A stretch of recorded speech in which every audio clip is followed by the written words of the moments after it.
Hey everybody, Joe Vanourney, Cherry the Geek TV. We are here at San Diego Comic-Con 2022 here at the IDW booth. We're talking with author Kim Dwinell, who is responsible for the Surfside Girls books, which is soon to be a television series on AppleTVplus. That's going to be coming in August. Kim, thanks for talking with us today. The past two Comic-Cons, we've been virtual. One of the things that was unique about you is, that everybody was doing the virtual panels. You did pre-recorded interviews on the beach. So, but now you have to be inside. Do you like being now back with the people inside, or do you prefer the beach? Well, I tell you what, there's a swell running right now, and I surfed yesterday. My son was like, I have to go, and he's like, Mom, it's so good. So I got a little surf in yesterday, and I am very aware that right out there's some really good surf. But I tell you what, it is so good to be back amongst people. I am a people person. You come from an animation background. What was it when did you decide that maybe you'd want to start writing? Well, I got hired onto The Swan Princess, I worked on Cats Don't Dance, and then Hercules, Mulan, Tarzan, The Little Emperor's New Groove. And it was great. I love working collaboratively, and I loved the work. But, I started a family, and that studio work takes a lot of your blood. And I thought, I have my own stories, and I just kind of started seeing where it would go. And really, these are animated films in a book, like when it comes down to it, except that I control everything. Mwahaha. Give people a sense that those that aren't familiar with what Surfside Girls is, what kind of give a background as to what the story is, what type of story.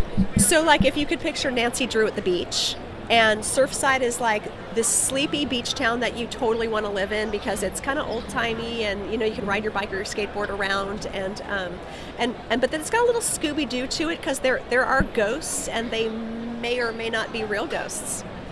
And so they're mystery books. The girls solve mysteries every book. How many ideas do you have in your head? How far can we take this series? So it's going to be like Nancy Drew, the Hardy Boys. We're going to in 20 years we're going to have a whole shelf full of books. I can only imagine. I'm 190 pages into the third mystery right now.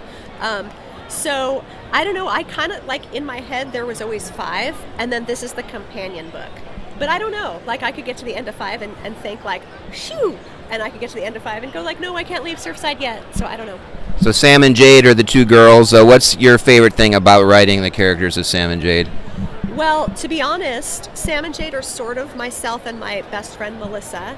We learned to surf together when we were 13, and we would take our surfboards on the bus down to the beach and giggle at boys, and so we had some adventures. Like when you're at that age, the world is opening, and you've got that freedom to ride the bus, spend the whole day away from your parents, and so I kind of mind that, but they are way more interesting than we were.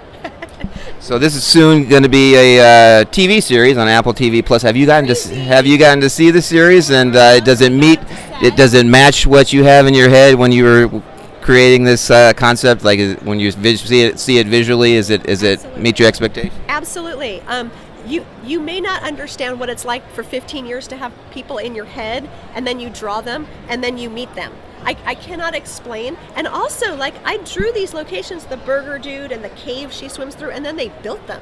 And so seeing it all come to life in 3 dimensions in like Real Girl is like a Pinocchio thing. And the story is fantastic, the mystery is fantastic, the pirate boy ghost is adorable. Like, what's not to love? Yeah. What sort of impact do you hope that your writing has on your readers? I am all about strong, brave girl in the ocean. So, like, girl power, and I feel strongly, and I realize that not everyone has an ocean, but I feel really strongly about, like, staying out and connected in nature as a woman, and so minus the ocean, but I'm sure you could find it at a stream or a mountain, but strong, brave girl. So you mentioned that you got the third book that you're working on. What can you tease about this third book, and when can we expect to see it? Right now it's called The Clue in the Reef, trying to stay with my Nancy Drew titles. And how can I've never teased this live. Okay, so if you could imagine the girls paddling, and out in the ocean there are 5 hedgehogs stranded on a rock. That's sort of where the mystery takes off, and I'm not going to tell you where it goes, but it is my most ambitious book. It's the biggest book. I will never, ever again draw a book where two girls ride bicycles in multiple locations, because drawing bicycles is awful. Awful. What was I thinking? But it's a great story. And when can we expect to see it? That is, I think, December 2024. Well, we are so glad that you got a chance to talk with us today here at San Diego Comic-Con. Stay tuned for more coverage here on Cherry the Geek TV. Thank you. Paddle out again? Race you to the next one.